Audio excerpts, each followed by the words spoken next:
Ma'am मुझे ये बताइएगा कि वुमेन एम्पावरमेंट को आप काफ़ी सपोर्ट करती हैं, तो ये जो बिज़नेस है ये ख़वातीन के लिए कितना बेनिफिशियल है? कि मैं एक्चुअली NS वुमेन विंग की मेंबर हूँ और इसमें वुमेन एम्पावरमेंट पे बहुत काम किया जा रहा है, क्योंकि जो लेडीज़ होम कन्फाइंड हैं उनको एम्पावर किया जाता है कि लेस इन्वेस्टमेंट से आप इस बिज़नेस को स्टार्ट करें और घर रहते हुए आप एक अच्छा बजट जनरेट कर सकें। और ये एक बहुत सूदिंग इम्पैक्ट देता है बच्चों के लिए, बहुत एम्पैथी डेवलप होती है। तो ये बहुत अच्छा बिज़नेस है क्योंकि एक लेडी अपने पैशन को ट्रांसफ़र कर सकती है अपने हर एक होम मेंबर्स के साथ, इसको शेयर करके बहुत अच्छा बजट जनरेट कर सकती हैं। बहुत कम इन्वेस्टमेंट के साथ आप बजट जनरेट कर सकती हैं अपनी फैमिली के लिए।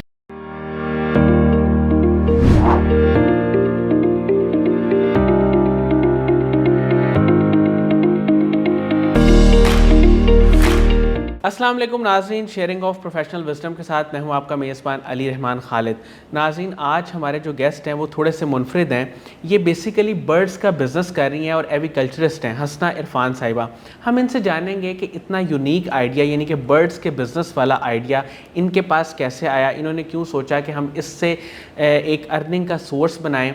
और फिर इन्होंने जब स्टडी किया तो इन्होंने रिसर्च में ये भी देखा कि बहुत सारे ममालिक ऐसे हैं जो इसके ज़रिए अपनी इकनॉमिक ग्रोथ पे काम कर रहे हैं और स्टेबिलिटी पे काम कर रहे हैं। वो भी हम इनसे जानने की कोशिश करेंगे। अस्सलाम वालेकुम हसना इरफान साहिबा, कैसी हैं आप? वालेकुम अस्सलाम। मैम मुझे सबसे पहले तो ये बताएं कि एविकल्चर की फ़ील्ड में आप कब और कैसे गईं और आज आप क्या काम कर रही हैं? इसमें हम आए थे इस तरह से कि जैसे हमारे बच्चों का स्कूल में पेट शो था, उसके लिए हमने ऑस्ट्रेलियन बर्ड्स अरेंज किए। तो उन्होंने जब चिक्स दिए तो एफिलिएशन हो गई। मेरे हस्बैंड ने एज ए साइड बिज़नेस इसको अडॉप्ट किया और ग्रेजुअली फिर मैंने इसमें प्रॉफिट देखा और फिर मैंने भी इन्वेस्ट किया और ये बहुत प्रॉफिटेबल, मैंने तो बहुत प्रॉफिटेबल पाया इसको। और इसमें ये बहुत सूदिंग इम्पैक्ट देता है। कलर्स, बर्ड्स की म्यूटेशंस आपको बहुत सूदिंग इम्पैक्ट देती हैं। ये बहुत अच्छी हॉबी है, इसको एज ए बिज़नेस हम ले सकते हैं। अच्छा मैम, इसके लिए स्पेसिफिक क्या एनवायरनमेंट होना चाहिए? कंट्रोल्ड कोई एनवायरनमेंट होता है, टेम्परेचर, इस तरह की चीज़ें? क्योंकि जो लोग ये करना चाहते हैं ज़ाहिर है उनके जहन में आ रहा होगा कि वो सेटअप किस तरह इंस्टॉल कर सकते हैं इसका। एग्जैक्टली हमने जैसे इनिशियली स्टार्ट किया था तो घर के बैकयार्ड में इसको स्टार्ट किया था। जैसे ही बर्ड्स की क्वांटिटी बढ़ी तो फिर हमने इसको अपनी छत पे एक बर्ड हाउस बनाया और उसमें proper cross ventilation, air ventilation बहुत प्रॉपरली होना ज़रूरी है। देन उनका टेम्परेचर 26 डिग्री सेल्सियस पे इसका मेंटेन रखना चाहिए। और फिर उसमें थोड़ा सा होता है कि उसकी हर चीज़ मेंटेन्ड हो, बर्ड्स की उनकी फूड वगैरह हर चीज़ मेंटेन रखी जाती है, उनको हाई प्रोटीन डाइट दी जाती है। और फिर क्लीनिनेस बहुत इशू रखता है कि क्लीन होना है हर चीज़ को, क्योंकि जैसे ही क्लीनिनेस ख़त्म हो जाएगी यहाँ पर जर्म्स जनरेट होते हैं। मैम अभी आपके पास कौन कौन से बर्ड्स हैं और सबसे ज़्यादा प्रॉफिट, वो अगर जो इस बिज़नेस में आना चाहते हैं तो कौन से बर्ड्स सबसे ज़्यादा प्रॉफिट देते हैं? बर्ड्स कमर्शियल भी हैं इसमें और म्यूटेशंस भी हैं।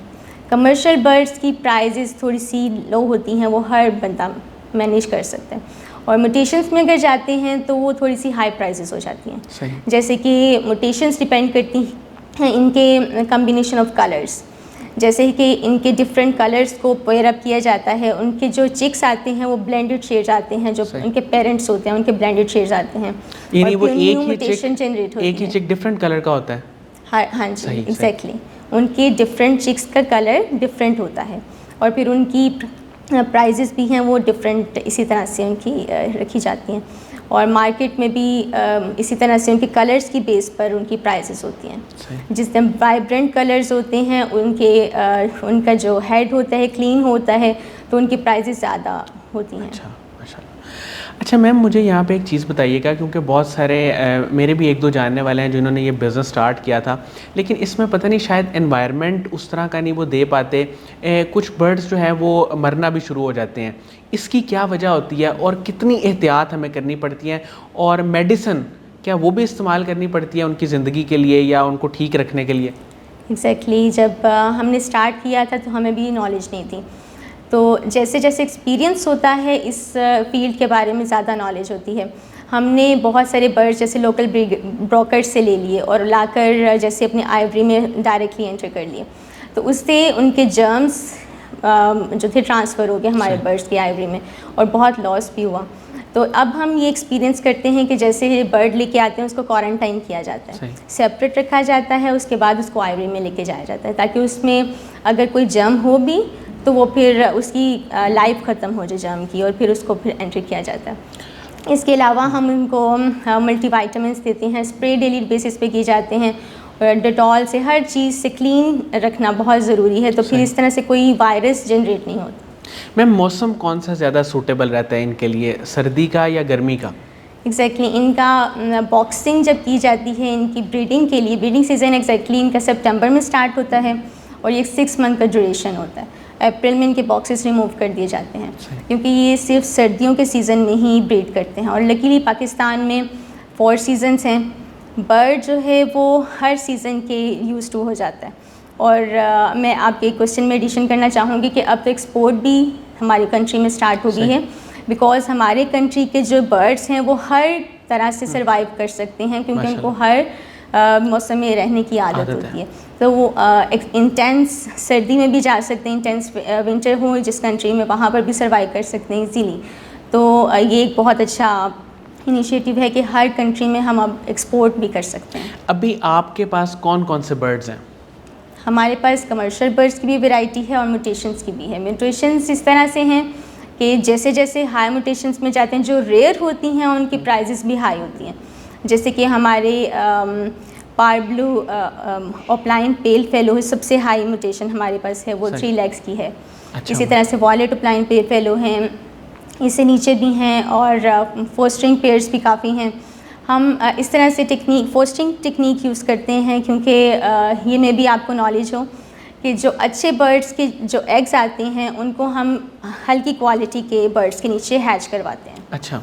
और फिर वो नेक्स्ट 20 डेज़ में फिर से ब्रीड कर जाते हैं जो अच्छी क्वालिटी के बर्ड्स हैं। इस तरह से उनकी प्रोडक्शन लेवल ज़्यादा हो जाता है और उनके चीक्स जो हैं वो पलते रहते हैं दूसरे से। मैम मुझे ये बताइएगा कि वुमेन एम्पावरमेंट को आप काफ़ी सपोर्ट करती हैं, तो ये जो बिज़नेस है ये ख़वातीन के लिए कितना बेनिफिशियल है?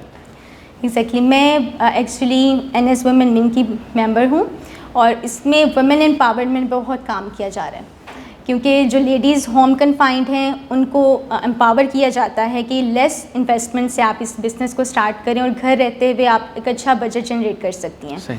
और इसमें हमारे बच्चे भी इन्वॉल्व होते हैं, हमारे जो बुज़ुर्ग हज़रात हैं इस तरह से बहुत सारी इन्वॉल्वमेंट शो करते हैं, और ये एक बहुत सूदिंग इम्पैक्ट देता है बच्चों के लिए। बहुत एम्पैथी डेवलप होती है, बच्चे मोबाइल और कंप्यूटर इन गेम्स के जो एरा है हमारा इससे निकलते हैं और ज़रा मतलब बर्ड से एफिलिएटेड होते हैं। तो ये बहुत अच्छा बिज़नेस है क्योंकि एक लेडी अपने पैशन को ट्रांसफ़र कर सकती है और अपने बच्चों में अपने हर एक होम मेंबर्स के साथ इसको शेयर करके बहुत अच्छा बजट जनरेट कर सकती है।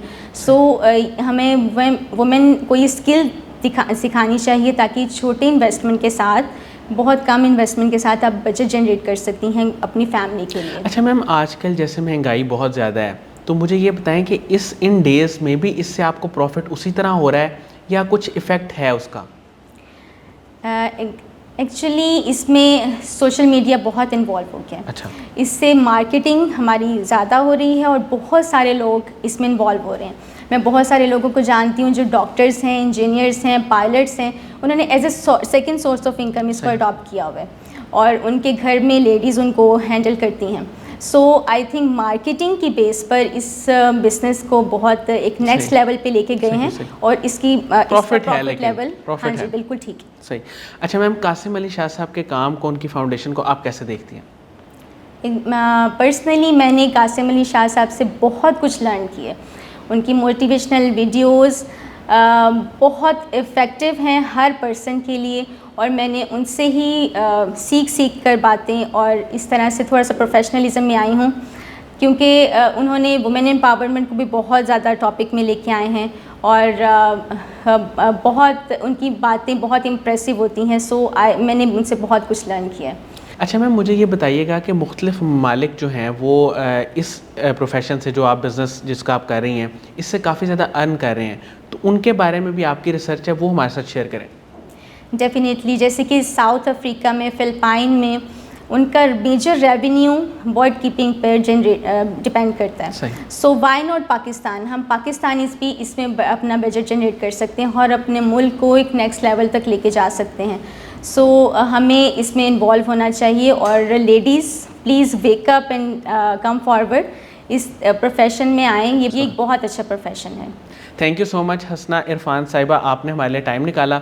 नाज़रीन, मुझे उम्मीद है कि इनकी गुफ्तगू से आपने बहुत कुछ सीखा होगा, ख़ास तौर पे जो इन्होंने ख़वातीन को कहा कि घर में बैठ के जो बिज़नेस करना चाहती हैं उनके लिए एक बहुत ही अच्छा आइडिया है कि वो बर्ड्स को ख़रीदें। ज़ाहिर है कि इसमें एक इन्वेस्टमेंट तो रिक्वायर्ड है, लेकिन ये एक आसान काम है एज़ कम्पेयर टू अगर आपने बाहर जाके कोई बिज़नेस करना है तो एक अच्छी अपॉर्चुनिटी है, इस पर काम किया जा सकता है।